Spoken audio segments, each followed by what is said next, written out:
नमस्कार दोस्तों, library science की ऑनलाइन क्लासेज में मैं जीएस भाटी आपका एक बार पुनः स्वागत करता हूं। जैसा कि दोस्तों हम लाइब्रेरियन ग्रेड सेकंड जो पेपर हुआ था लाइब्रेरियन का, उस पेपर से रिलेटेड डिस्कशन हम एक पार्ट फर्स्ट में कुछ एक प्रश्नों के कर चुके थे, ताकि जो भी शेष क्वेश्चन जो बचे हुए हैं दोस्तों उनके बारे में हम डिस्कस करने वाले हैं। तो दोस्तों बता दूं आपको कि काफ़ी अच्छा पेपर था दोस्तों। वैसे इजी भी लोग बोल रहे हैं कि काफ़ी इजी था, तो इजी हम मान सकते हैं इसको, लेकिन इसमें काफ़ी स्टैंडर्ड क्वेश्चन भी इसमें साथ ही दिए गए थे। तो दोस्तों जिन बंदों का बेस उन स्टैंडर्ड क्वेश्चन पे मजबूत होगा, वो बंदे जो है आराम से इसमें सिलेक्शन ले सकेंगे। साथ ही दोस्तों एक स्टूडेंट का कमेंट आया था दोस्तों कि जो 10 नंबर का क्वेश्चन मैंने करवाया था पार्ट फर्स्ट में, उस क्वेश्चन में उनको कन्फ्यूजन है। तो दोस्तों क्वेश्चन कुछ इस प्रकार का था ये कि रेफ्रिजरेटरी जो जर्नल है, रेफ्रिजरेटरी जर्नल, उस रेफ्रिजरेटरी जर्नल क्या है दोस्तों, ऐसा क्वेश्चन उनके बारे में मैंने बताया था इस क्वेश्चन के बारे में कि रेफ्रिजरेटरी जर्नल है वो क्या है। तो रेफ्रिजरेटरी जर्नल के बारे में दोस्तों मैंने बताया था कि ये एब्स्ट्रैक्टिंग पत्रिका है, एब्स्ट्रैक्टिंग पीरियोडिकल एक है। आप जो भी टिक मार्क लगे हुए हैं उन टिक मार्क पर ध्यान ना देके मेरे द्वारा जो बताया जा रहा है उस पर ध्यान देना है आपको। तो रेफ्रिजरेटरी जनरल की दोस्तों हम बात करें तो बता दूं आपको कि कंफ्यूजन किस प्रकार आपको, ये एब्स्ट्रैक्टिंग जनरल है, मैंने आपको यही बताया था। तो दोस्तों बता दूं साथ में कि रेफ्रिजरेटरी जो जनरल है दोस्तों ये रसिया की है, ठीक है, रूस की पत्रिका है। ये कहाँ की है? रूस की पत्रिका है, रूस की, ठीक है। रेफ्रिजरेटरी जनरल रूस की पत्रिका है, जो कि रूस में विनिटी के द्वारा, दोस्तों विनिटी का नाम आपने सुना ही होगा, VINITI विनिटी। ये दोस्तों ये वही विनिटी है जिसकी स्थापना 1952 में हुई थी, और इसकी स्थापना दोस्तों मास्को में की गई थी। मास्को यानी कि रूस की जो राजधानी है मास्को, वहां पे इसकी स्थापना की गई थी। साथ ही दोस्तों बता दूं कि ये जो पत्रिका है ये एक अमूर्त पत्रिका है, यानी कि ये एब्स्ट्रैक्टिंग पीरियोडिकल है। और साथ ही बात करूंगा कि ये इसका जो प्रकाशन है दोस्तों, प्रकाशन 2 प्रकार से होता है इसका, ठीक है। ये कभी कभी तो दोस्तों ये होती है मासिक रूप में प्रकाशित होती है, और कभी कभी दोस्तों ये यानी कि 2 महीने में एक बार आती है, यानी कि द्विमासिक रूप से प्रकाशित होती है। कभी कभी मासिक और कभी कभी द्विमासिक रूप में ये प्रकाशित होती है। तो इसका मतलब एक फिक्स वो नहीं है, फ्रीक्वेंसी जो है फिक्स नहीं है इसकी कि किस प्रकार ये प्रकाशित होती है। तो कभी मासिक होती है, कभी द्विमासिक होती है, यानी कि अमूर्त प्रकार की ये पत्रिका है। साथ ही दोस्तों बात करूंगा कि विनिटी के द्वारा, विनिटी दोस्तों जी हाँ वही है जो अखिल रूसी संस्थान है, रूसी विज्ञान अकादमी के वैज्ञानिक और तकनीकी कार्य करती है, ये उसी विनिटी का नामकरण है, ठीक है दोस्तों। तो ये कन्फ्यूजन आपका दूर हुआ। साथ ही बता दूं दोस्तों कि इसका जो प्रकाशन है, इस पत्रिका का जो रेफ्रिजरेटरी जनरल है उसका प्रकाशन दोस्तों 1952 से ही किया जा रहा है। साथ ही बता दूं आपको कि 2005 से, सन 2005 से इसका जो इलेक्ट्रॉनिक संस्करण है वो भी जारी कर दिया गया था। कब से? 2005 से इसका इलेक्ट्रॉनिक संस्करण भी जारी कर दिया गया था। तो बढ़ते हैं दोस्तों नेक्स्ट क्वेश्चन की ओर। जो नेक्स्ट हमारा 51 नंबर का क्वेश्चन है, 51 नंबर के क्वेश्चन की ओर हम बढ़ते हैं। तो दोस्तों हम बात करने वाले हैं 51 नंबर का हमारा क्वेश्चन है, यानी कि 51 नंबर का जो क्वेश्चन है उसके बारे में। तो दोस्तों 51 नंबर का क्वेश्चन हमारा शो हो चुका है, और क्वेश्चन कुछ इस प्रकार है दोस्तों। तो दोस्तों इसमें से क्या पूछा गया है कि निम्न में से ईमेल पते का सही प्रारूप चुनिए, यानी कि chosen the correct email address format from the following. जो दिए गए हैं उनमें से आपको जो एक करेक्ट जो है ईमेल एड्रेस है वो आपको चूज करना है कि किस प्रकार का फॉर्मेट है एक करेक्ट ईमेल एड्रेस का होता है। ये तो सभी देखो एक सामान्य सी जानकारी है, सभी के पास ईमेल आईडी आजकल होती है। एंड्रॉइड फ़ोन या iOS जो फ़ोन यूज़ करते हैं उन सभी के पास एक ईमेल आईडी अवश्य होती है। तो आप सभी जानते होंगे ईमेल एड्रेस के बारे में, तो कि इसका जो राइट आंसर होगा दोस्तों वो क्या होगा। तो 4 ऑप्शन आपके सामने दिए गए हैं, और राइट आंसर होगा दोस्तों इसका xyz@gmail.com, यानी कि ये जो फॉर्मेट है दोस्तों @gmail.com, यानी @gmail.com है। इससे पहले हम अपना जो बायोडाटा है, नामकरण मान लो, अपनी कुछ भी एक पहचान के रूप में, इलेक्ट्रॉनिक पहचान के रूप में हमें यहाँ पे कुछ भी दर्ज कर सकते हैं। और जो लास्ट का जो फॉर्मेट होता है दोस्तों, ये फॉर्मेट होता है जीमेल अकाउंट का, ठीक है। तो बढ़ते हैं नेक्स्ट क्वेश्चन की ओर। नेक्स्ट क्वेश्चन दोस्तों हमारा रहेगा कि राजस्थान सार्वजनिक पुस्तकालय अधिनियम किस वर्ष पारित किया गया था। राजस्थान सार्वजनिक पुस्तकालय अधिनियम किस वर्ष पारित किया गया था। तो इसका जो ऑप्शन दिए गए हैं दोस्तों, आपको 4 ऑप्शन दिए गए हैं, 2006 है, 5 है, 4 है या फिर 3 है। तो इसका राइट आंसर हो जाएगा दोस्तों 2006, यानी 2006 में, अप्रैल 2006 में इस अधिनियम जो है अधिनियम है वो पारित किया गया था। साथ ही दोस्तों बता दूं आपको कि हम एक फुल तरीके से इसका डिस्कशन नहीं कर रहे हैं पेपर का। साथ में दोस्तों ये पेपर होने के बाद में नेक्स्ट टाइम में दोस्तों आपको एक डिस्क्रिप्टिव विवरण के साथ इसका सॉल्यूशन करवा दूंगा कि जिसमें हर रिलेटेड मतलब जो भी ऑप्शंस है उनसे रिलेटेड भी हम बात पूरी करेंगे। साथ ही इसका जो आंसर दिया गया है उस आंसर से रिलेटेड हम एक डिस्क्रिप्टिव व्याख्या हम करने वाले हैं। तो अभी थोड़े सा जल्दी है क्योंकि एग्जाम आज लगा ही है और लोगों को आंसर शीट चाहिए, एक ऑथेंटिक आंसर शीट तो दोस्तों हम प्रोवाइड करवाने की कोशिश कर रहे हैं। तो दोस्तों नेक्स्ट क्वेश्चन है हमारा, दिल्ली सार्वजनिक पुस्तकालय दिल्ली की स्थापना हेतु किसके द्वारा वित्तीय एवं तकनीकी सहयोग प्रदान किया गया था। तो जो दिल्ली सार्वजनिक पुस्तकालय अधिनियम है यानी कि दिल्ली पब्लिक लाइब्रेरी जो है उसकी स्थापना के समय जो वित्तीय और तकनीकी जो सहायता है वो किसके द्वारा प्रदान की गई थी। तो ये की गई थी दोस्तों यूनेस्को के द्वारा, UNESCO यूनेस्को के द्वारा ये तकनीकी और वित्तीय जो सहायता है दोस्तों वो प्रदान की गई थी। तो एक सामान्य सा क्वेश्चन है दोस्तों यूनेस्को की फुल फॉर्म की अगर हम बात करें तो United Nations Educational Scientific and Cultural Organization आपके आंसर सीट में दोस्तों दिया गया है। ऑप्शन नंबर जो 2 है United Nation Educational Scientific and Cultural Organization. देखो सर दोस्तों कुछ भी हार्ड नहीं है, बिल्कुल इजीली है सब कुछ। आपको कम से कम यहाँ पे फुल फॉर्म दे रखी हुई इस पेपर में 5 तो आपको कम से कम फुल फॉर्म मिल जाएगी, जैसे कि सोल से है, यूनेस्को की है। साथ ही दोस्तों बात करेंगे नेक्स्ट क्वेश्चन की और नेक्स्ट क्वेश्चन दोस्तों हमारा रहेगा कि पढ़ने की आदत एवं स्वयं शिक्षा की रुचि जागृत करना किसका उद्देश्य है। देखो पढ़ने की आदत जो मिलती है हमें कहाँ से मिलती है, शुरू से ही मिलती है, ठीक है, जब हम विद्यालय शिक्षा में प्रवेश करते हैं, ठीक है। तो पढ़ने की जो रुचि है दोस्तों हैबिट है वो कहाँ से हमें प्राप्त होती है। तो एक तो बिल्कुल सामान्य सी बात है। तो इसका जो सही आंसर हो जाएगा दोस्तों वो क्या हो जाएगा, विद्यालय पुस्तकालय एवं सार्वजनिक पुस्तकालय जो है वहीं से हमें क्या मिलती है, पढ़ने की जो आदत है या सेल्फ जो एजुकेशन इंटरेस्ट है वो कहाँ से मिलता है, वो विद्यालय पुस्तकालय या फिर सार्वजनिक पुस्तकालय से हमें सीखने को मिलता है। नेक्स्ट क्वेश्चन की हम बात करेंगे दोस्तों, नेक्स्ट क्वेश्चन हमारा महाविद्यालय पुस्तकालय किस श्रेणी में आता है, यानी कि college library comes under which category, ठीक है। तो महाविद्यालय पुस्तकालय किस श्रेणी में आता है, तो सार्वजनिक पुस्तकालय तो हो नहीं सकता ये। तो बात करें राष्ट्रीय पुस्तकालय है नहीं, क्योंकि राष्ट्रीय पुस्तकालय तो एक ही अपना जो कलकत्ता में वेस्ट बंगाल में उससे रिलेटेड भी क्वेश्चन पूछा गया इसमें, तो ये हो नहीं सकता।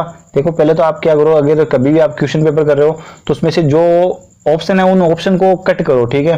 लास्ट में क्या बचेगा, एक राइट आंसर आपके पास वैसे बच जाएगा, ठीक है। साथ ही दोस्तों बात करेंगे कि विशेष पुस्तकालय कौन से होते हैं, कोई जैसे कि मेडिकल से रिलेटेड है या कोई आर्मी से रिलेटेड है, ये क्या होता है विशिष्ट प्रकार की पुस्तकालय, इंजीनियरिंग से रिलेटेड है, ठीक है। तो ये हो नहीं सकता। और शैक्षणिक पुस्तकालय की हम बात करें तो शैक्षणिक पुस्तकालय क्या है दोस्तों, महाविद्यालय किस प्रकार का पुस्तकालय, शैक्षणिक पुस्तकालय है। पब्लिक लाइब्रेरीज ये तो इसमें तो सभी प्रकार के जो लोग आते हैं इसमें तो, ठीक है। नेक्स्ट बात करेंगे दोस्तों हम जो अपना 56 नंबर का क्वेश्चन है, 56 नंबर क्वेश्चन की हम बात करने वाले हैं। तो 56 नंबर का क्वेश्चन रहेगा दोस्तों हमारा कि डॉक्टर S.R. रंगनाथन के अनुसार पुस्तकालय विज्ञान का निम्न में से कौन सा चौथा नियम है, ठीक है। पुस्तकालय विज्ञान के 5 नियम डॉक्टर S.R. रंगनाथन द्वारा प्रतिपादित किए गए थे दोस्तों, और इन नियमों का जो सेट है दोस्तों उसका प्रतिपादन 1928 में डॉक्टर S.R. रंगनाथन द्वारा किया गया था। कब किया गया था, 1928 में, और इनको एक पुस्तक के रूप में व्यवस्थित किया गया था 1931 को, ठीक है। 1931 में ये पुस्तक डॉक्टर S.R. रंगनाथन की आई थी, और यही दोस्तों डॉक्टर S.R. रंगनाथन की प्रथम पुस्तक भी थी। तो ऐसा ही पूछा जा सकता है कि डॉक्टर S.R. रंगनाथन की जो फर्स्ट बुक कौन सी है, ठीक है। तो हम इसके बारे में बात करने वाले हैं फाइलोज के बारे में। तो दोस्तों पुस्तकालय विज्ञान के 5 नियम दिए गए थे कि पुस्तकें उपयोगार्थ है, ठीक है, प्रत्येक पाठक को उसकी पुस्तक मिले या पुस्तकें सर्वार्थ है, उसी का उपसूत्र है पुस्तकें सर्वार्थ है या फिर प्रत्येक पाठक को उसकी पुस्तक मिले। तीसरा है प्रत्येक पुस्तक को उसका पाठक मिले। थर्ड नंबर का प्रत्येक पुस्तक को उसका पाठक मिले। चौथा नंबर का जो ये जो उपसूत्र है दोस्तों वो है पाठ्य का समय बचाओ, ठीक है, save the time of reader. और इसका जो नेक्स्ट है दोस्तों 5वां वो है पुस्तकालय एक वृद्धिशील संस्था है, जैसा कि यहाँ पे दिया हुआ है।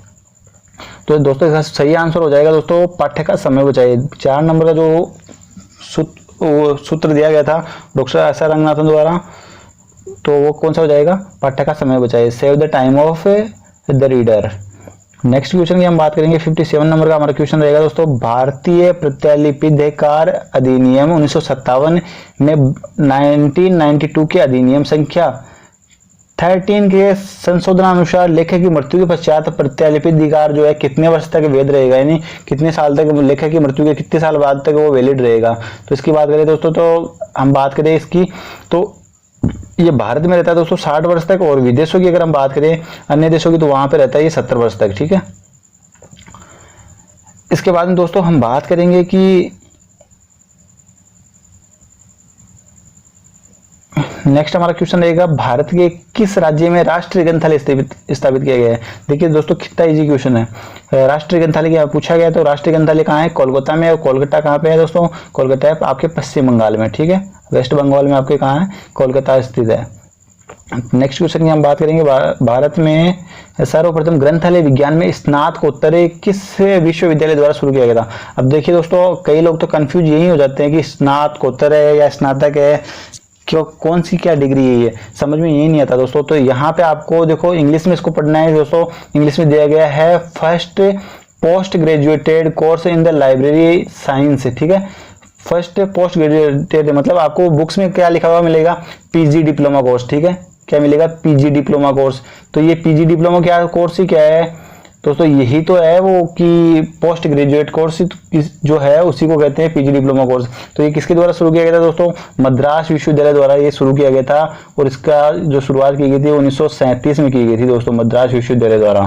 काफी इजी क्वेश्चन, लेकिन थोड़ा सा इसकी लैंग्वेज को घुमाया गया है, इसलिए शायद कुछ एक लोगों को समझ में ये नहीं आया। नेक्स्ट की हम बात करेंगे दोस्तों, भारत सरकार द्वारा राजा राममोहन रॉय पुस्तकालय प्रतिष्ठान की जो स्थापना है वो किस वर्ष की गई थी। ठीक है, किस वर्ष इसको एस्टेब्लिश किया गया था, तो इसके बारे में हम बात कर लेते हैं। 1971 है, 1972 है, 1974 है और 1976 है।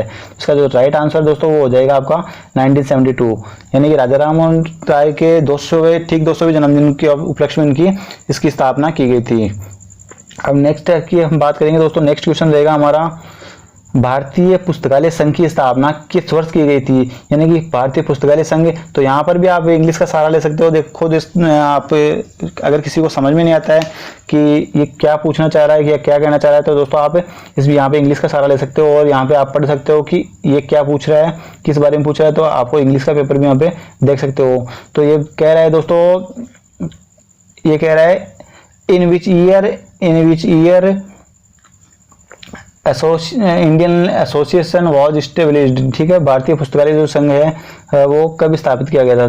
तो इंडियन लाइब्रेरी एसोसिएशन के बारे में दोस्तों ये बात कर रहा है। ठीक है, इंडियन लाइब्रेरी एसोसिएशन के बारे में ये बात कर रहा है। तो ये कब स्थापित किया गया था दोस्तों, तो इसकी स्थापना की गई थी दोस्तों 13 सितंबर 1933 को इसकी स्थापना की गई थी। 13 सितंबर 1933 को किसकी स्थापना की गई थी, ILA की स्थापना की गई थी। इसको शॉर्ट में हम ILA के रूप में भी जानते हैं। ठीक है, ILA के नाम से भी इसको जानते हैं। नेक्स्ट हमारा क्वेश्चन रहेगा दोस्तों, अमेरिकन पुस्तकालय संघ का मुख्यालय किस स्थान पर है। अमेरिकन पुस्तकालय संघ का जो मुख्यालय है दोस्तों वो किस स्थान पर है, काफी इजी क्वेश्चन है दोस्तों। इसका मुख्यालय है शिकागो में। ठीक है, राइट आंसर हो जाएगा 3 नंबर का आपका शिकागो। साथ ही दोस्तों नेक्स्ट क्वेश्चन की बात करेंगे, पुस्तकालय कंसोर्टियम क्या है। पुस्तकालय कंसोर्टियम क्या है दोस्तों, तो ये क्या है, नेटवर्क द्वारा अन्य पुस्तकालयों में उपलब्ध संसाधनों एवं सूचनाओं का क्या है, साझाकरण है। ठीक है, पुस्तकालय कंसोर्टियम का मतलब ही क्या होता है दोस्तों, पुस्तकालय सहयोग या पुस्तकालय साझाकरण, जो पुस्तकालय की सामग्रियों का साझाकरण करते हैं या फिर उसके जो टेक्निकल इश्यू होते हैं उनका साझाकरण करते हैं, उनको आपसी सहयोग के रूप में कार्य करते हैं। ठीक है, नेक्स्ट बात हम करेंगे दोस्तों, नेक्स्ट हमारा क्वेश्चन रहेगा 64 नंबर का क्वेश्चन है, राजा राममोहन रॉय लाइब्रेरी फाउंडेशन जो है दोस्तों का मुख्य उद्देश्य क्या है। इसका मुख्य उद्देश्य पूछा गया है दोस्तों, राजा राममोहन रॉय जो पुस्तकालय प्रतिष्ठान है उसका मुख्य उद्देश्य क्या है, तो ये किस प्रकार के लाइब्रेरीज के लिए दोस्तों कार्य करता है। तो दोस्तों इसका सही आंसर हो जाएगा आपका 4 नंबर, क्योंकि सार्वजनिक पुस्तकालयों के लिए दोस्तों क्या करता है, कार्य करता है। जो पब्लिक लाइब्रेरीज होती है उन पब्लिक लाइब्रेरीज के लिए ये कार्य करता है। तो इसका राइट आंसर हो जाएगा आपका 4 नंबर। नेक्स्ट हम बात करेंगे दोस्तों, अगला हमारा क्वेश्चन रहेगा 65 नंबर का, कि प्रकाशनों की सार्वभौमिक उपलब्धता, यानी कि यूएपी की बात कर रहा है। यूएपी जो कार्यक्रम है किसके द्वारा संपादित किया गया था। आप अगर हिंदी लैंग्वेज यहाँ पे नहीं समझ पाओ, क्योंकि कुछ एक बातें ऐसी होती है दोस्तों हम समझ ही नहीं पाते हिंदी में, तो सार्वभौमिक उपलब्धता क्या है, तो दोस्तों इसको हम पढ़ सकते हैं universal ability of publication. Universal ability of publication, यानी कि यूएपी की बात कर रहा है यहाँ पे। यूएपी तो दोस्तों यूएपी का जो निर्माण किया गया था या यूएवी की जो प्रस्तावना दी गई थी दोस्तों वो किसके द्वारा दी गई थी? इफ्ला द्वारा दी गई थी। IFLA इफ्ला द्वारा यूएवी की जो प्रस्तावना दी गई थी। तो दोस्तों नेक्स्ट हम बात करेंगे, तो इसमें आपका जो करेक्ट आंसर हो जाएगा दोस्तों, करेक्ट आंसर होगा आपका कौन सा? 1 नंबर। यानी कि इसकी इफ्ला की फुल फॉर्म भी आप यहाँ से याद कर सकते हो, international federation of library association and institution. ठीक है, ये इंस्टीट्यूशन जो शब्द है दोस्तों ये इसमें जोड़ा गया था कब? 1976 को। 1976 में ये इंस्टीट्यूशन शब्द इसमें जोड़ा गया था। साथ ही दोस्तों बता दो आप लोग, इफ्ला की जो स्थापना है वो 30 सितंबर सॉरी ये मार्कर चल नहीं रहा है, तो 30 सितंबर 1927 को इसकी स्थापना की गई थी दोस्तों। इसकी स्थापना जो है दोस्तों एडिनबर्ग स्कॉटलैंड में की गई थी और वर्तमान में इसका जो मुख्यालय है दोस्तों वो मुख्यालय कहाँ पे है? द हैग नीदरलैंड में है। ठीक है, नेक्स्ट क्वेश्चन की हम बात करेंगे दोस्तों। साथ ही अगर आपको वीडियो अच्छा लगे तो आप वीडियो लाइक कर सकते हो दोस्तों। साथ ही आपको बता दूंगा अगर आपको इसका डिस्क्रिप्टिव व्याख्या आपको चाहिए तो आप मुझे कमेंट बॉक्स के माध्यम से बता सकते हैं, ताकि मैं उस हिसाब से इसकी डिस्क्रिप्टिव व्याख्या भी आपके सामने अवेलेबल करवा दूंगा। नेक्स्ट क्वेश्चन है हमारा, पुस्तकालयों में पुस्तकों से संबंधित रिकॉर्ड किस पंजिका में उपलब्ध होता है? तो किस प्रकार की पंजिका में उपलब्ध होता है दोस्तों? तो यहाँ पे ऑप्शन आपको दिए गए, आदान प्रदान पंजिका, छटाई पंजिका, भंडार पंजिका, परिग्रहण पंजिका। तो दोस्तों किस पंजिका में होगा? तो इसका क्वेश्चन जो उत्तर हो जाएगा दोस्तों आपका वो हो जाएगा परिग्रहण पंजिका, जिसे हम एक्सेसिंग रजिस्टर्स के नाम से भी जानते हैं, परिग्रहण पंजिका। साथ ही आप कमेंट बॉक्स के माध्यम से कमेंट करके बता सकते हो कि इस जो परिग्रहण पंजिका है उसका स्टैंडर्ड साइज क्या होता है। ठीक है, नेक्स्ट हमारा क्वेश्चन रहेगा, डिलीवरी ऑफ बुक एक्ट निम्न में से कौन से वर्ष में संशोधन करके समाचार पत्रों को सम्मिलित करता है? तो दोस्तों delivery of book to act में जो संशोधन हुआ था दोस्तों, और संशोधन करके इसमें समाचार पत्र साथ में और जोड़े गए थे। ठीक है दोस्तों, समाचार पत्र इसमें और जोड़े गए थे, जिसमें जो दोस्तों दैनिक समाचार पत्र है, ये दैनिक समाचार पत्र इसके अंडर में नहीं आते हैं। ठीक है, दैनिक समाचार पत्र अगर आपको कहीं ऐसा क्वेश्चन मिले तो आप इसको गलत कर देना या रॉन्ग कर देना कि दैनिक समाचार पत्र जो इसके अंदर इंक्लूड नहीं किए जाते हैं। और इसमें संशोधन करके समाचार पत्रों को सम्मिलित किया गया था 1956 के अंदर। ठीक है, 1956 के अंदर इसको सम्मिलित किया गया था। काफी लोगों के दोस्तों उत्तर जो है गलत हुए हैं। ये कोई स्टूडेंट है जो ये भी पेपर दे के आए हैं, तो इन्होंने 1957 इसका आंसर किया है, जबकि ये बताया गया भी था। नेक्स्ट क्वेश्चन की हम बात करेंगे दोस्तों, स्वतंत्रता से पूर्व बड़ौदा राज्य में पुस्तकालय के विकास हेतु पुस्तकालय आंदोलन में किसका योगदान रहा? ठीक है, तो पुस्तकालय आंदोलन के जनक कौन है? पहली बात तो यही है कि पुस्तकालय आंदोलन के जनक भारत में है कौन? तो दोस्तों वो कौन है? तो सयाजीराव गायकवाड़ थर्ड है। तो यहाँ से पुस्तकालय आंदोलन से भी आप इस क्वेश्चन को सोल्व कर सकते हो। ठीक है, बड़ौदा से रिलेटेड, तो बड़ौदा के महाराजा थे। तो दोस्तों आप कमेंट बॉक्स के माध्यम से हमें कमेंट करके ये बता सकते हो कि जो महाराजा सयाजीराव जो गायकवाड़ है, इनका मूल नाम क्या था? इनका मूल नाम क्या था? ऐसा क्वेश्चन पूछा जा सकता है, काफी इंपॉर्टेंट है। और दोस्तों बता दूं आपको कि सयाजीराव जो गायकवाड़ थे, इनकी अगर बायोग्राफी की हम बात करें दोस्तों सयाजीराव गायकवाड़ की, तो काफी इंटरेस्टिंग है, जिसमें से कुछ मोस्टली बातें मैं आपको बता देता हूँ। तो दोस्तों सयाजीराव गायकवाड़ जो थे, इन्होंने पुस्तकालय आंदोलन की जो नींव रखी थी दोस्तों, वो नींव रखी थी 1910 में इन्होंने नींव रखी थी। और साथ ही बता दूं इनके जन्म के बारे में अगर हम बात करें दोस्तों, तो इनका जो जन्म है दोस्तों वो 11 मार्च 1863 को हुआ था। कहाँ पे? 1863 को इनका जन्म हुआ था दोस्तों, महाराष्ट्र में। महाराष्ट्र में भी बोले तो कलवाड़ा नामक एक जिला है दोस्तों महाराष्ट्र में, सॉरी नासिक नामक एक जिला है, नासिक जिले के कलवाड़ा गांव में इनका जन्म हुआ था। ठीक है, नासिक जिले में कलवाड़ा नामक गांव है, कलवाड़ा, उस कलवाड़ा नामक गांव में इनका जन्म हुआ था। साथ ही दोस्तों बता दूं कि ये जो इनके मल्हारराव की जो विधवा रानी थी दोस्तों जमुनाबाई, अगर जमुनाबाई की हम बात करें तो जमुनाबाई द्वारा दोस्तों इन्हें गोद लिया गया था, जमुनाबाई द्वारा। ठीक है, जो कि गायकवाड़ घराने से थी। जमुनाबाई द्वारा इन्हें गोद लिया गया था। गोद कब लिया गया था? तो 27 मई 1875 को गोद लिया गया था। और इनका बचपन का नाम भी मैं आपको पूछ चुका हूँ कि इनका बचपन का नाम क्या है, तो आप मुझे कमेंट बॉक्स के माध्यम से कमेंट करके बता सकते हैं। साथ ही दोस्तों जमुनाबाई ने इनका जो नया नाम है, ये नया नाम है इनका सयाजीराव गायकवाड़ जो तरती है, सयाजीराव गायकवाड़ तरती है, ये नया नाम है जमुनाबाई द्वारा इन्हें प्रदान किया गया था। साथ ही दोस्तों बात करूँ कि सयाजीराव गायकवाड़ खुद एक ऐसे व्यक्ति थे जिन्होंने 12 वर्ष तक कोई किसी प्रकार की कोई शिक्षा ग्रहण नहीं की थी। 12 वर्ष तक ये बिल्कुल निरक्षर थे दोस्तों। साथ ही बात करूंगा कि इन्हें शिक्षा देने की जो योजना है दोस्तों बाद में बनाई गई थी। ब्रिटिश रेजिमेंट और दीवान राजा सर द्वारा इन्हें शिक्षा देने की योजना बनाई गई थी। साथ ही दोस्तों और बात करें कि इनकी जो शिक्षा की जो जिम्मेदारी है दोस्तों वो माधवराज सर टी माधवराज द्वारा निभाई गई थी। इन्हें शिक्षा में जो महत्वपूर्ण जो सहयोग किया गया था वो टी माधवराज द्वारा किया गया था। और साथ ही दोस्तों बात करूंगा सयाजीराव गायकवाड़ का जो राज्याभिषेक है उसके बारे में, तो 1881 में इनका राज्याभिषेक हो गया था। पुस्तकालय आंदोलन के क्षेत्र में ये अग्रदूत थे दोस्तों। और इनकी मृत्यु की अगर हम दोस्तों बात करें तो यूरोप से 1938 में यूरोप की यात्रा से लौटते समय दोस्तों ये बीमार पड़ गए थे। जहाज में पहले के समय ये प्लेन वगैरह नहीं थे दोस्तों, तो उस टाइम क्या जहाज से हम वो क्या यात्रा किया करते थे, तो जहाज में ये बीमार पड़ गए थे दोस्तों।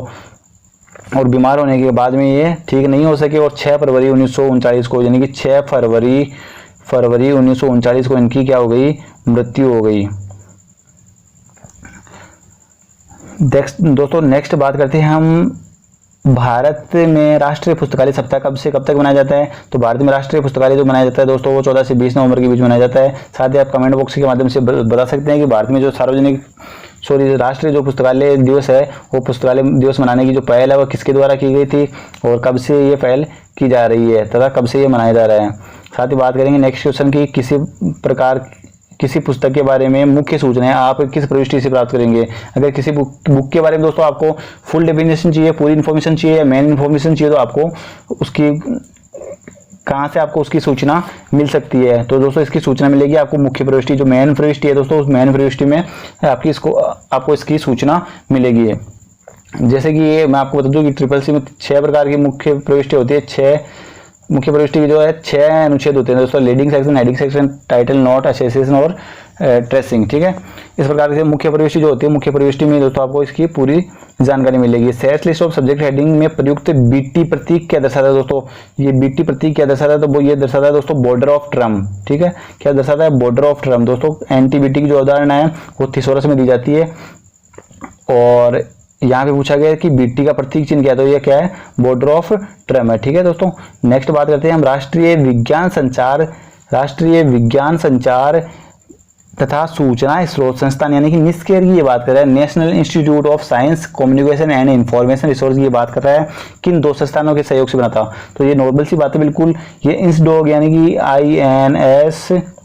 INSDOC इंसडोग की फुल फॉर्म की अगर दोस्तों मैं बात करूँ इंसडोग की, तो Indian National Scientific Documentation Centre, INSDOC और निस्कॉम को मिलाकर ये हुई थी दोस्तों इसकी स्थापना। निस्कॉम, इंस्टॉक प्रेस NISCOM निस्कॉम को मिलाकर इसकी स्थापना थी। निस्कॉम की फुल फॉर्म की अगर बात करें, ऐसी फुल फॉर्म पूछी जा सकती है, आपके लिए इंपॉर्टेंट है। तो नेशनल इंस्टीट्यूट, निस्कॉम की मैं बात कर रहा हूँ, national institute of science and communication इसकी फुल फॉर्म होती है। और 2002 के अंदर इसको निर्मित किया गया था इन दोनों का सहयोग से दोस्तों। साथ ही दोस्तों इंस्टॉक की और बात करें तो पहले जो ट्रांसलेशन सर्विस है, अनुवाद सेवा है, जो इंस्टॉक द्वारा ही प्रदान की जाती थी। इंस्टॉक की जो स्थापना है 1952 में की गई थी दोस्तों और 2002 में ये सम्मिलित हो गई निस्कॉम के साथ में। नेक्स्ट बात करेंगे दोस्तों निस्केर, जो वर्तमान में ISSN नंबर भी निस्केर द्वारा प्रदान किया जाता है। अगर आपको इसकी डेस्क्रिप्टिव व्याख्या चाहिए तो आप मुझे कमेंट बॉक्स के माध्यम से कमेंट करके बता सकते हैं। जिस प्रकार से आपके कमेंट्स होंगे उस प्रकार में आपको इसकी डेस्क्रिप्टिव व्याख्या जो प्रोवाइड करवा दूंगा।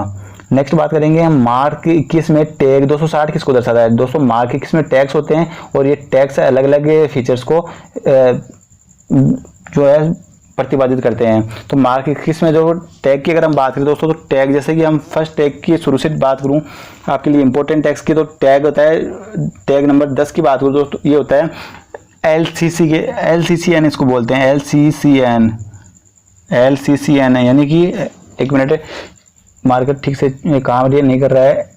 टैग नंबर 10 की दोस्तों में बात हो तो ये होता है LCCN यानी कि library of Congress control number इसको बोलते हैं। साथ ही दोस्तों बात करेंगे टैग नंबर 20 की। मार्क 21 में ये दोस्तों 3 संख्याओं में होते हैं, ये भी आप ध्यान रखना, इनकी हमेशा 3 संख्याएं होती है। ऐसा क्वेश्चन में पूछा गया है कि मार्क 21 में टैग है वो कितने अंकों का होता है। ठीक है, तो ये 3 अंकों का होता है। साथ ही बात करेंगे 020 की। तो 020 जो है दोस्तों वो ISBN से रिलेटेड है, ISBN। साथ ही दोस्तों आप कमेंट बॉक्स के माध्यम से ISBN की फुल फॉर्म भी हमें बता सकते हैं और अपने ज्ञान को बढ़ा सकते हैं। साथ ही दोस्तों बात करूंगा कि 022 की, 022 टैग नंबर 022 की अगर मैं बात करूं, 022 तो ये किससे रिलेटेड होता है दोस्तों? 022 तो ये ISSN से रिलेटेड होता है, ISSN से, ठीक है। 020 ISBN, 022 ISSN। और नेक्स्ट मैं बात करूंगा दोस्तों, अगर थोड़ा सा ऊपर जाऊं तो दोस्तों 100 नंबर की अगर मैं बात करूं कि 100 नंबर किसके होते हैं, तो 100 नंबर होते हैं दोस्तों personal name added entry, personal name main entry, personal name main entry के होते हैं। एडेड एंट्री के तो 700 होते हैं, ठीक है। Personal name main entry PERSONAL name main entry, ठीक है। 200 की अगर दोस्तों मैं बात करूँ, 245 की अगर बात करूँ दोस्तों 245 किससे रिलेटेड होते हैं? तो 245 दोस्तों आपके होते हैं टाइटल से रिलेटेड, TITL, तो टाइटल से रिलेटेड होते हैं। 250 की अगर दोस्तों बात करूँ, 250 ये किससे रिलेटेड होते हैं? तो 250 दोस्तों एडिशन से रिलेटेड होते हैं, ADITION एडिशन से रिलेटेड होते हैं। दोस्तों हम साथ ही बात करेंगे 250 के बाद में नेक्स्ट की 260 जो कि आपको यहाँ पे पूछा गया है। तो 260 की अगर मैं बात करूँ दोस्तों तो ये रिलेटेड होता है किससे? ये रिलेटेड होता है दोस्तों पब्लिकेशन से, ठीक है। पब्लिकेशन से रिलेटेड होता है, यानी कि प्रकाशन की सूचना से रिलेटेड होता है। तो आपका 2 नंबर ऑप्शन सही हो जाएगा ऐसे। साथ ही और इससे ज़्यादा और इससे आगे भी बहुत सारे टैग्स है दोस्तों जो आपको मैं डिस्क्रिप्टिव व्याख्या के अंदर बता दूंगा। यानी कि जैसे कि 300 है फिजिकल डिस्क्रिप्शन से रिलेटेड है, 490 सीरीज स्टेटमेंट से है, 520 है समरी नोट से है, 650 जो है सब्जेक्ट हेडिंग से है दोस्तों, 700 जो पर्सनल नेम एडेड एंट्री से। इस प्रकार काफ़ी सारे टैक्सेस में होते हैं। नेक्स्ट मैं बात करूँगा दोस्तों की द्विबिंदु वर्गीकरण पद्धति में किस प्रकार के अंकन का प्रयोग जाता है? तो अंकन की दोस्तों अगर हम बात करें तो अंकन 2 प्रकार के होते हैं, ठीक है। अंकन कितने प्रकार के होते हैं? 2। एक होता है दोस्तों प्योर नोटेशन, एक होता है प्योर नोटेशन, और दूसरा जो होता है दोस्तों वो कौन सा होता है? मिक्स्ड नोटेशन होता है, ठीक है। यानी कि एक शुद्ध अंकन और एक होता है मिश्रित अंकन। सामान्यतः 2 ही अंकन काम में लिए जाते हैं। तो 2 अंकनों की दोस्तों हम बात करेंगे कि जो प्योर नोटेशन होते हैं वो कौन कौन से वर्गीकरण पद्धति में होते हैं दोस्तों, जैसे कि DDC है दोस्तों, DDC में प्योर नोटेशन का यूज किया जाता है। राइडर्स इंटरनेशनल क्लासिफिकेशन है, उसमें भी प्योर नोटेशन का बाद उपयोग किया जाता है। साथ ही अगर मैं बात करूंगा दोस्तों मिक्स्ड नोटेशन की, तो UDC जो है UDC में भी मिक्स्ड नोटेशन का भी यूज किया जाता है। और CC, अगर CC बोले तो कॉलन क्लासिफिकेशन, इसमें भी मिक्स्ड नोटेशन का यूज किया जाता है। तो आप जो टिक मार्क किए गए हैं उनके ऑप्शन पे ना जाए, क्योंकि वो तो ये नादानी कर चुके हैं, आपको नहीं करनी है। तो ये मिश्रित अंकन का यूज यहाँ पे किया जाता है। नेक्स्ट मैं बात करूंगा दोस्तों कि द्विबिंदु वर्गीकरण के अनुसार ओ साहित्य में दिए गए पक्ष सूत्र में पी फेसेट किस पद को दर्शाता है? काफी अच्छा क्वेश्चन है दोस्तों, बहुत अच्छा क्वेश्चन है कि पी फेसेट एक स्टैंडर्ड क्वेश्चन अगर देखने को मिला तो ये मान लो।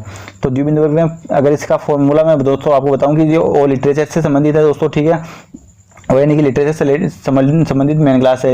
यानी साहित्य की अगर हम बात करें तो साहित्य संबंधित वो मेन क्लास है। और इसमें भी अगर दोस्तों मैं बात करूँ तो ये मेन क्लास से 4 डिवाइडेशन में बटी हुई है, तो P2, P3 और P4, ठीक है। अगर P की बात करूँ तो ये दोस्तों इंडिकेट करता है लैंग्वेज को, LANGUAGE लैंग्वेज, यानी भाषा को इंडिकेट करता है। P2 की दोस्तों अगर मैं बात करूँ P2 की, तो P2 किसको रिलेटेड करता है? फॉर्म, फॉर्म को रिलेटेड करता है, स्वरूप को रिलेटेड करता है, ठीक है, इंडिकेट करता है। साथ ही दोस्तों बात करूँ P3 की, तो P3 जो है दोस्तों P3 किसको रिलेटेड इंडिकेट करता है? तो P3 इंडिकेट करता है दोस्तों ऑथर को, ठीक है, AUTHOR ऑथर को इंडिकेट करता है। यानी कि जो लेखक होता है दोस्तों, उस लेखक का जन्म कहाँ हुआ है, उसकी डेट ऑफ बर्थ की ओर इंडिकेट करता है। साथ ही दोस्तों बात करेंगे कि P4 किसको इंडिकेट करता है? तो P4 की अगर मैं बात करूँ तो दोस्तों एक कृति संख्या से रिलेटेड है, जो साहित्य है उसकी कृतियों से रिलेटेड है, ठीक है, उसकी कृतियों की ओर इंडिकेट ये हमें करता है। इस प्रकार ये 4 दोस्तों आपके सामने कंप्लीट हो गए हैं। तो यहाँ से पूछा क्या गया है दोस्तों अपने को पूछा गया है कि P2 किससे रिलेटेड है? तो P2 दोस्तों मैंने आपको बताया था कि P2 जो है P आपको पूछा गया इसमें कि P जो है वो किससे रिलेटेड है, ठीक है। P किससे रिलेटेड है? तो दोस्तों P किससे रिलेटेड है? P यहाँ पे लैंग्वेज से रिलेटेड है, ठीक है, भाषा से रिलेटेड है P। तो आपका 3 नंबर का जो ऑप्शन है वो करेक्ट हो जाएगा दोस्तों, P जो है लैंग्वेज से रिलेटेड है। नेक्स्ट की क्वेश्चन की बात करते हैं दोस्तों। नेक्स्ट क्वेश्चन हमारा निम्न वर्गीकरण प्रणालियों को उनके उनके प्रथम प्रकाशित वर्षों के अनुसार दर्शाइए। यानी कि फर्स्ट उनका जो पब्लिशिंग जो हुई थी उनके अनुसार इनको दर्शाना है, ठीक है। तो हम बात करेंगे दोस्तों सबसे पहले डेविड डेसिमल की, जो इसका प्रकाशन किया गया था 1876 में, ठीक है। डेविड डेसिमल क्लासिफिकेशन का मेलविल डेवी द्वारा यूडीसी यूनिवर्सल डेसिमल क्लासिफिकेशन 1905 में आई थी, ठीक है। नेक्स्ट की अगर बात करूँ तो कोलन क्लासिफिकेशन 1933 में आई थी दोस्तों 1933 में, और बिब्लियोग्राफी क्लासिफिकेशन जो कि एचब्लिस की है 1935 में आई थी, 35 में ये आई थी। इस प्रकार आप इनको मैच कर सकते हैं। साथ ही दोस्तों colon classification doctor S R Ranganathan की है, और यूडीसी जो है दोस्तों, सॉरी यूडीसी में, अच्छा मैंने 1905 लिख दिया यहाँ पे, तो इनका प्रकाशन जो है दोस्तों 1905 में हुआ था, और आपका जो ऑप्शन है यहाँ पे 1895, यानी कि मैंने जो पिछली टेस्ट सीरीज जो 4 नंबर की टेस्ट सीरीज करवाई थी दोस्तों, उसमें भी आपको ये बताया कि डीडीसी का जो यूडीसी का जो विकास है दोस्तों वो 1895 में ही कर लिया गया था हेनरी ला फाउंटेन और पोर्ट आउटलेट द्वारा, ठीक है। और ये फीड की सबसे बड़ी उपलब्धि थी।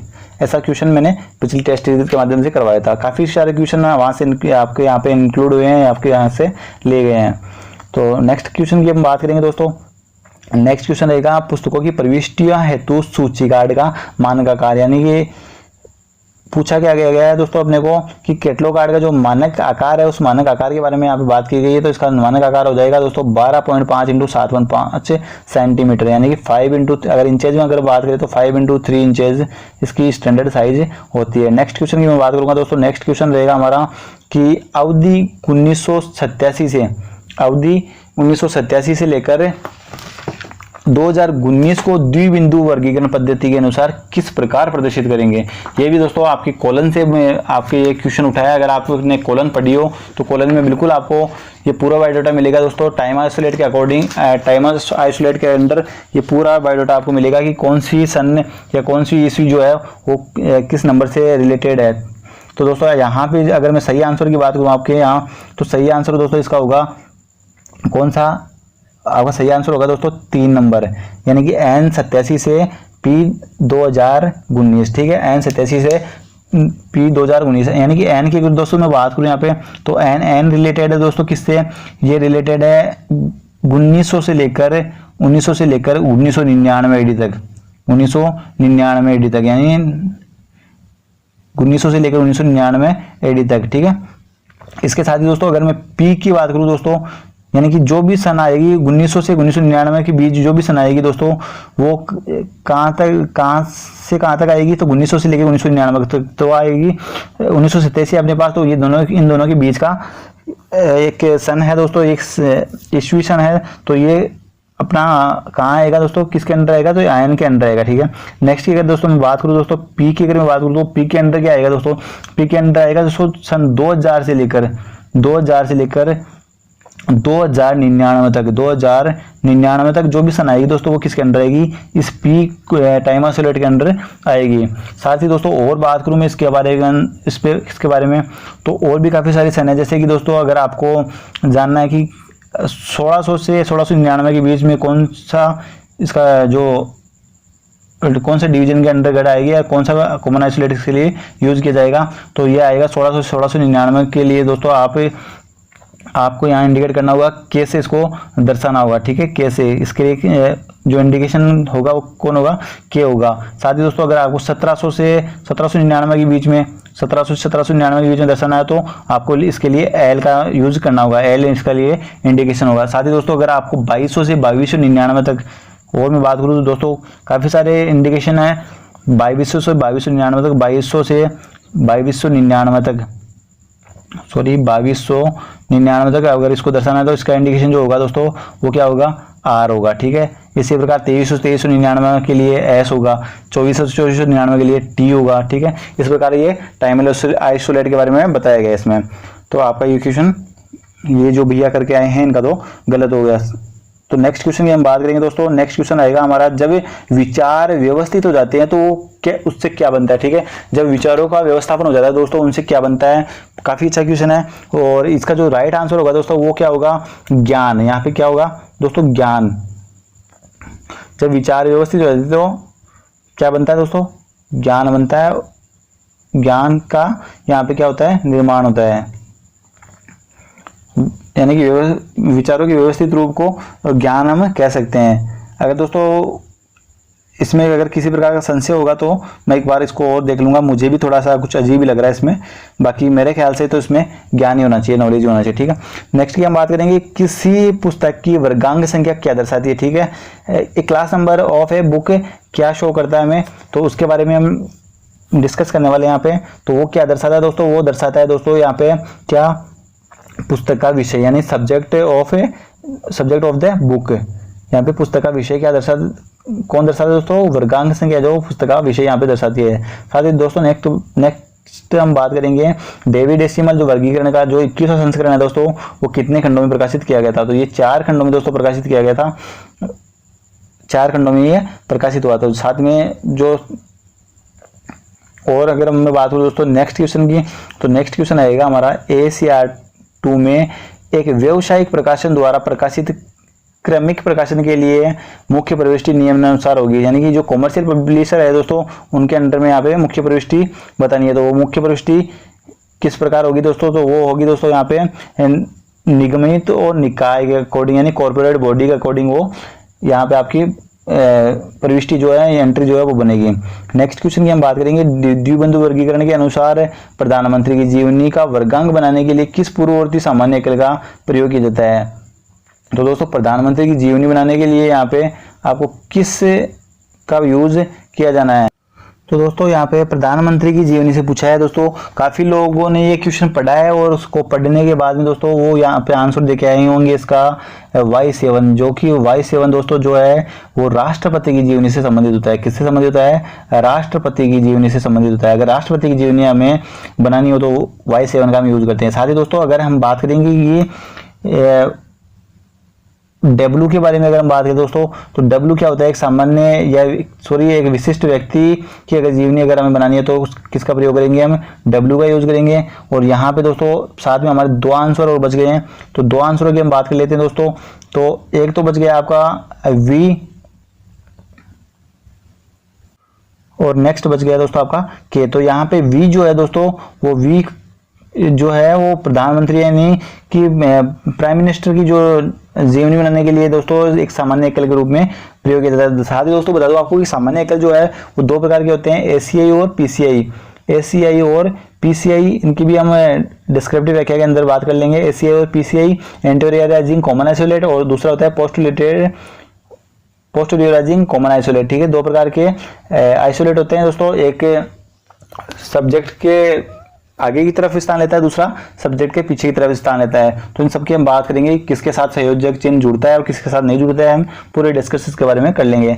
साथ दोस्तों बात करेंगे नेक्स्ट क्वेश्चन की। तो नेक्स्ट क्वेश्चन हमारा रहेगा, श्रृंखला प्रक्रिया में किसी डॉक्यूमेंट की सब्जेक्ट हेडिंग को किससे बनाया जाता है। ठीक है, किसी डॉक्यूमेंट की सब्जेक्ट हेडिंग के बारे में हम यहाँ पे बात करें तो सब्जेक्ट हेडिंग जो है दोस्तों वो बनती जाती है, किसके द्वारा बनाई जाती है, प्रलेख की वर्ग संख्या के अकॉर्डिंग वो सब्जेक्ट की डॉक्यूमेंट की सब्जेक्ट हेडिंग बनाई जाती है। साथ ही दोस्तों नेक्स्ट बात करेंगे हम हमारे नेक्स्ट क्वेश्चन की। नेक्स्ट क्वेश्चन रहेगा दोस्तों 85 नंबर का, तो वो है वर्तमान में ISBN जो है वो अंतर्राष्ट्रीय मानक पुस्तक संख्या में कितने अंक होते हैं। तो ISBN की अगर हम बात करें दोस्तों, ये जनवरी 2007 से इसको 13 अंकों का कर दिया गया था। तो इसका सही आंसर हो जाएगा 13 अंकों का। ठीक है, साथ ही ISBN के बारे में बताऊँ तो ISBN जो है दोस्तों, ISBN का जो निर्माण करता है वो थे गॉर्डन फॉस्टर। ठीक है, इसका जो निर्माण करने वाले थे वो कौन थे, गॉर्डन फॉस्टर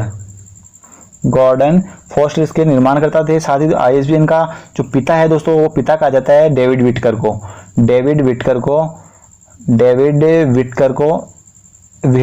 को क्या कहा जाता है, द फादर ऑफ ISBN कहा जाता है डेविड विटकर को, क्योंकि ISBN को अगर कोई पहचान दिलाने अंतर्राष्ट्रीय स्तर पर अगर पहचान दिलाने वाला कोई बंदा है तो वह कौन दोस्तों, डेविड विटकर ही है। ठीक है, साथ ही दोस्तों ISBN की जो शुरुआत है दोस्तों ISBN के रूप में ना होकर SBN के रूप में हुई थी। ठीक है, SBN के रूप में। और ये दोस्तों स्टेशनरी यानी कि अब एक छोटा जो पब्लिकेशन होता है या फिर स्टेशनरी की जो एक शॉप होती है, उन स्टेशनरी शॉप के लिए दोस्तों इसको बनाया गया था। साथ ही बात करेंगे दोस्तों ISBN के बारे में और कुछ। तो ISBN जो है दोस्तों 5 भागों में विभाजित होता है। कितने भाग होते हैं इसके, ISBN के 5 भाग होते हैं ISBN के। ठीक है, बाकी और डिस्क्रिप्टिव व्याख्या में हम इसका पूरा विवरण ले लेंगे। नेक्स्ट क्वेश्चन की बात करूंगा दोस्तों, सूची जिसमें कुछ प्रविष्टियां संख्या में, देखिए आप लैंग्वेज पे जाइए इसकी क्वेश्चन की, कुछ संख्या क्या, कुछ सूची में कुछ प्रविष्टियां संख्या में होती है, ठीक है, और कुछ क्या होती है, प्रविष्टियां शब्द में होती है। तो ऐसी सूची हो जो कि संख्या में भी हो, यानी कि कहने का तात्पर्य है यहाँ पे कि नंबर्स में भी हो, और दूसरा यहाँ पे वर्ड्स में भी हो, तो उनको क्या कहेंगे दोस्तों, तो वो होती है वर्गीकृत सूची, ठीक है। क्लासिफाइड कोड, जो कोड होता है उस कोड में भी दोनों प्रकार की सूचियां होती है। एंग्लो अमेरिकन, नेक्स्ट क्वेश्चन हमारा ना, Anglo American cataloguing rules AS/2 का प्रकाशन जो है वो कब किया गया था, तो ये किया गया था दोस्तों 1978 में, ठीक है, 1978 में AS/2 का प्रकाशन किया गया था दोस्तों। साथ ही ASCR फर्स्ट का जो प्रकाशन है दोस्तों वो भी आपको इन्हीं ऑप्शंस में मिल जाएगा, तो आप कमेंट बॉक्स के माध्यम से बता सकते हैं दोस्तों कि ASCR फर्स्ट का जो प्रकाशन है वो कब किया गया था। तो नेक्स्ट क्वेश्चन की और मैं बात करूंगा दोस्तों। साथ ही दोस्तों RDA की अगर मैं बात करूँ दोस्तों, RDA जो भी इसका नवीनतम रूप है, RDA जिसका प्रकाशन 2010 में किया गया था, इससे रिलेटेड भी काफी क्वेश्चन पूछे जाते हैं। नेक्स्ट क्वेश्चन की हम बात करेंगे दोस्तों 88 नंबर का हमारा, द्विबिंदु वर्गीकरण के अनुसार किताब के निम्न परिसूत्र में C क्या प्रदर्शित करता है। काफी अच्छा और स्टैंडर्ड क्वेश्चन है दोस्तों कि C के बारे में ये बात पूछ रहे हैं यहाँ पे कि जो बुक नंबर, जो फॉर्मूला है दोस्तों डॉक्टर XR रंगनाथन द्वारा दिया गया था 1967 में, इसके बारे में ये पूछ रहा है यहाँ पे कि इसमें C का मतलब क्या होता है दोस्तों। ये जो C है, इस C का मतलब क्या होता है। तो दोस्तों बुक नंबर फॉर्मूले के बारे में अगर मैं बात करूँ दोस्तों, तो बुक नंबर का जो फॉर्मूला होता है दोस्तों वो होता है क्या, LFVSCCR,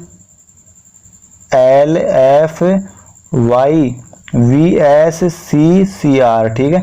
इस प्रकार बुक नंबर का फॉर्मूला होता है जिसमें 2, 4, 6 और 8 अंक दिए होते हैं, ठीक है। बुक नंबर फॉर्मूले में कितने अंक दिए होते हैं, 8 अंकों का ये बुक नंबर फॉर्मूला होता है, या 8 क्रमांक के रूप में ये इंगित किया जाता है।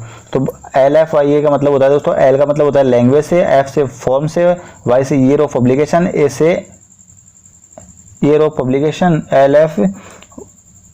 LFYA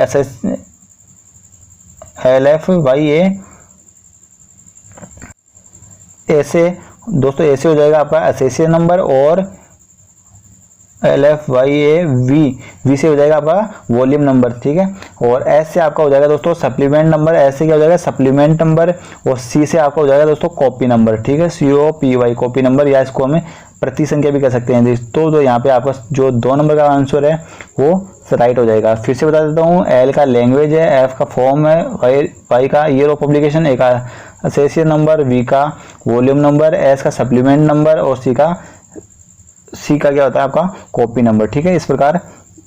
और एक तो बढ़ते हैं नेक्स्ट क्वेश्चन की ओर।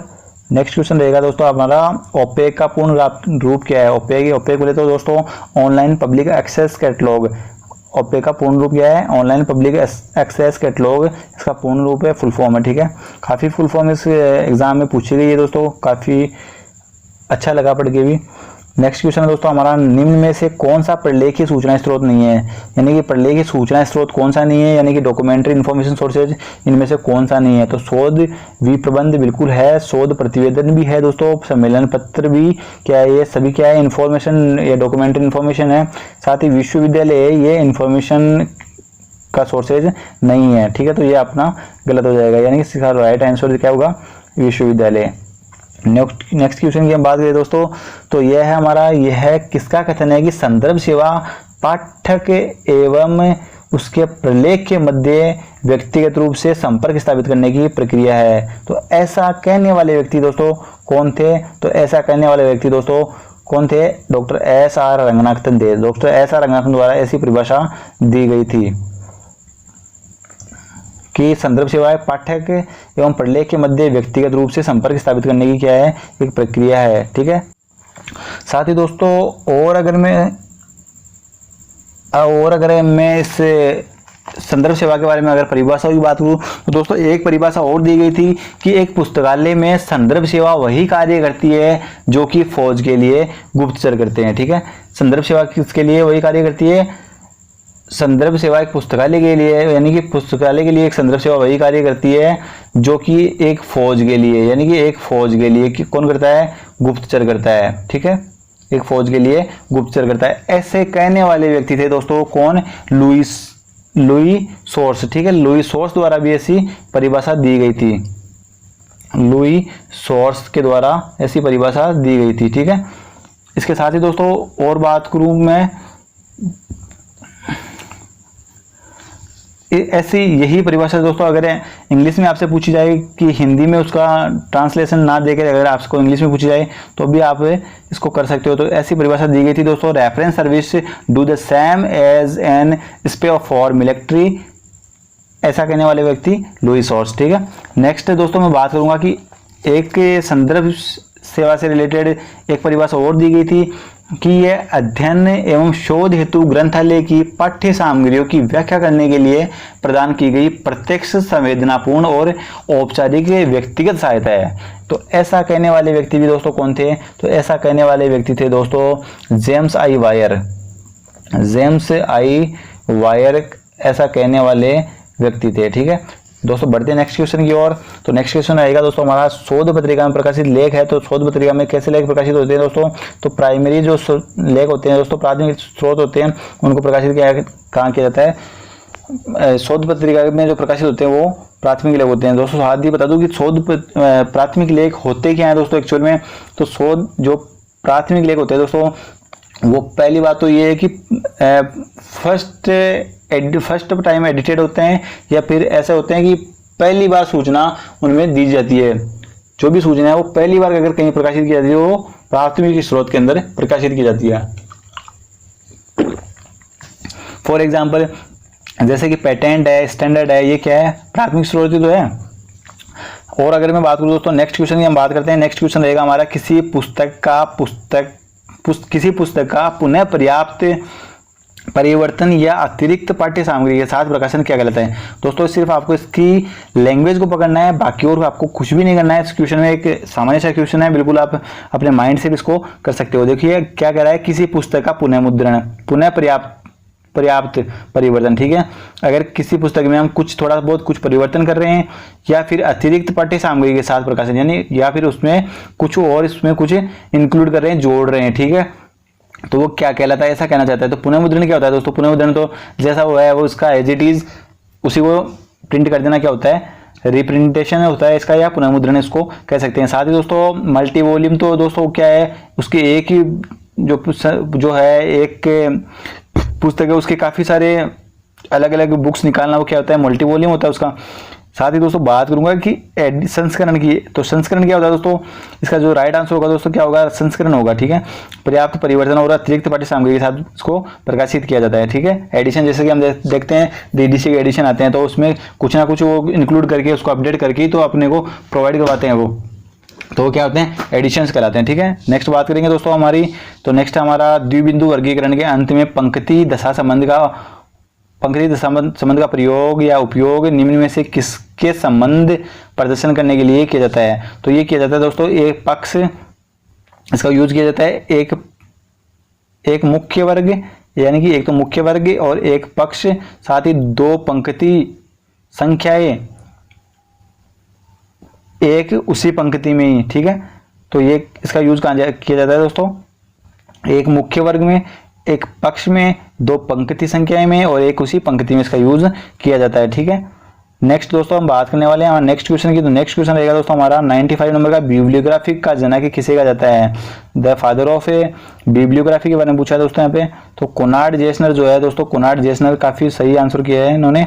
तो कोनार्ड जेसनर को फादर ऑफ बिब्लियोग्राफी के नाम से जाना जाता है, कोनार्ड जेसनर। एक दोस्तों एक है बिब्लियोग्राफिक क्लासिफिकेशन, बिब्लियोग्राफिक BIBLIOGRAPHYC, ठीक है। बिब्लियोग्राफिक क्लासिफिकेशन जो है दोस्तों वो किसके द्वारा प्रकाशित की गई थी और इसका जो प्रतिपादन है वो किसके द्वारा किया गया था? आप कमेंट बॉक्स के माध्यम से हमें कमेंट कर सकते हैं कि कब और किसके द्वारा इसका प्रकाशन किया गया था। नेक्स्ट की हम बात करेंगे कौन सा ई स्रोत नहीं है दोस्तों, तो ई सोर्सेज की बात हो रही है। तो दोस्तों ई मैगजीन जो है वो ई सोर्सेज है, ठीक है। साथ ही संदर्भ डेटाबेस है, जो रेफरेंस डेटाबेस है वो भी ई सोर्सेज है। और मल्टी मीडिया उत्पाद यानी कि जो मल्टी मीडिया प्रोडक्ट्स होते हैं वो भी क्या होते हैं? ई सोर्सेज होते हैं। हस्तलिपि यानी मैन्युस्क्रिप्ट क्या होती है दोस्तों? हाथ से लिखी हुई होती है, ठीक है, ये ई सोर्सेज नहीं हो सकती। साथ ही दोस्तों बात करेंगे सारगण पत्रिका किस तरह का स्रोत है? सारगण यानी कि दोस्तों एब्स्ट्रैक्टिंग पीरियोडिकल्स की अगर बात करें, एब्स्ट्रैक्टिंग और इंडेक्सिंग पीरियोडिकल्स क्या होती है दोस्तों? हमेशा और हमेशा द्वितीय स्रोत होती है, ठीक है। नेक्स्ट दोस्तों हम बात करेंगे कि India a reference annual, India a reference annual है जो है उसका प्रकाशक कौन है, इंडिया ए रेफरेंस एनुअल। तो इंडिया रेफरेंस एनुअल है तो प्रकाशक है दोस्तों, तो इसका प्रकाशन दोस्तों किसके द्वारा किया जाता है, ऐसा ये पूछ रहा है अपने वो क्वेश्चन के अंदर। तो इसका जो प्रकाशन है दोस्तों वो किया जाता है मंत्रालय विभाग सूचना एवं प्रसारण मंत्रालय नई दिल्ली द्वारा। प्रकाशन विभाग सूचना एवं प्रसारण मंत्रालय नई दिल्ली द्वारा इसका क्या किया जाता है दोस्तों, प्रकाशन किया जाता है। साथ ही दोस्तों हम बात करेंगे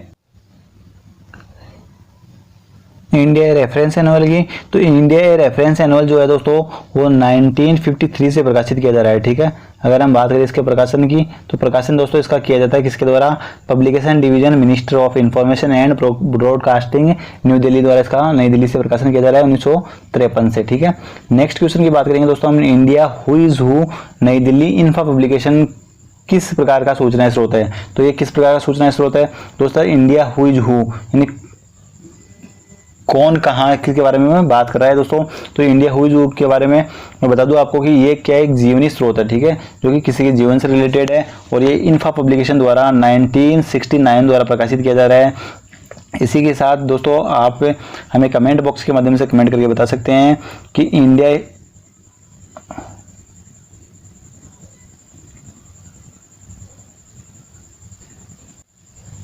कि who is who in the world, who is who in the world जो है किसके द्वारा और कब से प्रकाशित किया जा रहा है। साथ ही बात करेंगे दोस्तों नेक्स्ट और हमारे लास्ट क्वेश्चन की। तो नेक्स्ट और लास्ट क्वेश्चन है दोस्तों लाइब्रेरी साइंस का, इंडियन नेशनल बिब्लियोग्राफी का प्रकाशन किसके द्वारा किया जाता है। तो इंडियन नेशनल बिब्लियोग्राफी के बारे में दोस्तों मैंने अपने टेस्ट नंबर 4 में ही कल के ही टेस्ट में मैंने आपको बताया था कि INB का जो प्रकाशन है दोस्तों वो किया जा रहा है CRL द्वारा। CRL बोलते हैं दोस्तों सेंट्रल रेफरेंस लाइब्रेरी, जिसकी स्थापना 1955 में हुई थी, ठीक है। 1955 में इसकी स्थापना की गई थी और इसके द्वारा INB का प्रकाशन किया जा रहा है। साथ ही दोस्तों INB का जो देखभाल है वो भी किसके द्वारा की जा रही है, तो वो की जा रही है सेंट्रल रेफरेंस लाइब्रेरी के द्वारा। तो इसमें तो ऐसा कुछ ऑप्शन है नहीं दोस्तों सेंट्रल रेफरेंस लाइब्रेरी। तो सेंट्रल रेफरेंस लाइब्रेरी जो है दोस्तों वो किसका पार्ट है, राष्ट्रीय पुस्तकालय का पार्ट है। इसके साथ ही दोस्तों मैंने बताया था कि INB जो है दोस्तों, INB बोले तो इंडियन नेशनल बिब्लियोग्राफी, INB का जो प्रकाशन है दोस्तों वो 1957 से किया जा रहा है। काफ़ी इंपॉर्टेंट क्वेश्चन यहाँ से बनते हैं दोस्तों। साथ ही बता दूँ आपको कि इसका जो प्रकाशन है वो शुरू में तो इसका प्रकाशन त्रैमासिक रूप में किया जा रहा था, त्रैमासिक रूप में, यानी 57 से लेकर 63 तक इसका जो प्रकाशन है आप याद भी रख सकते हैं दोस्तों ऐसे कि 63 से त्रैमासिक है, यानी कि 57 से लेकर 63 तक क्या थी, त्रैमासिक थी। लेकिन वर्तमान में इसका जो प्रकाशन है दोस्तों वो प्रकाशन किया जा रहा है मासिक रूप में, ठीक है। मासिक रूप में इसका प्रकाशन किया जा रहा है। तो यहाँ से काफ़ी अच्छे और इम्पोर्टेंट क्वेश्चन पुटअप होते हैं, तो आप इसको रीड कर सकते हैं, इसके बारे में थोड़ा सा डीपली रीड कर सकते हैं। बाकी साथ ही दोस्तों बता दूं आपको कि आज के इस पेपर में जो है लाइब्रेरी साइंस से रिलेटेड ऐसा कुछ हार्ड मटेरियल नहीं आया था। ऐसे अगर सेकेंड यूनिट को अगर हम छोड़ दें तो सेकेंड यूनिट से छोड़ के हट के कुछ इंपॉर्टेंट ज़्यादा डीपली कुछ नहीं था। तो आप किसी की भी चीज़ के बारे में अगर पढ़ रहे हैं तो आप थोड़ा ये ध्यान दें कि हमें ध्यान क्या देना है कि हम कितना पढ़ रहे हैं दोस्तों, ये इंपॉर्टेंट नहीं है, हमें क्या पढ़ना है ये इंपॉर्टेंट है, ठीक है। जैसे कि आपने लाइब्रेरियन ग्रेड 3 का जो पेपर देखा था पिछली बार, तो वो पेपर ही भी बिल्कुल उसका जो लेवल था वो इसी के बराबर था, ठीक है, बिल्कुल ईजी लेवल था। उसमें भी क्या 10 से 15% दोस्तों क्वेश्चन ऐसे थे जो कि थोड़े से डीपली थे, स्टैंडर्ड क्वेश्चन थे। डीपली भी हम उसको नहीं कह सकते, स्टैंडर्ड क्वेश्चन थे, और इसका लेवल भी दोस्तों उसी प्रकार का है, ठीक है। बाकी आप अपने हिसाब से अपना जो कंटिन्यूटी है दोस्तों उसके बनाए रखिए, उसे ना तोड़े। और दोस्तों बता दूं कि किसी बात की भ्रांति में ना फंसे कि एग्ज़ाम होनी है नहीं होनी, ऐसी किसी भ्रांति में आप ना किसी की भ्रांति में सुने, ना वो किसी की ओर ध्यान दे। साथ ही दोस्तों बता दूं आपको कि अगर वीडियो अच्छा लगा हो तो आप इसके लिए लाइक और कमेंट से हमें कर सकते हैं। साथ ही अगर किसी प्रकार का कन्फ्यूजन है तो कमेंट बॉक्स के माध्यम से हमें कमेंट करके आप पूछ सकते हैं या हमारे द्वारा डिस्कशन कर सकते हैं हमारे साथ। इसके अलावा दोस्तों कहना चाहूँगा कि अगर आपको किसी टॉपिक विशेष से रिलेटेड, जैसे कि कोई सूचीकरण है, आपकी रेफरेंस सर्विस है या INB है, या फिर अगर रेफरेंस सोर्सेज के बारे में जैसे कि एनसाइक्लोपीडिया है, एनसाइक्लोपीडिया अमेरिकाना है, या मैक्रो हिल एनसाइक्लोपीडिया है, library and information science encyclopedia है, किसी भी प्रकार की अगर टॉपिक विशेष से अगर आपको क्वेश्चन के बारे में अगर टेस्ट सीरीज बनवानी हो तो आप मुझे कमेंट बॉक्स के माध्यम से बता सकते हैं कि आप इस टॉपिक विशेष पर ये टेस्ट सीरीज जो है बनाइए।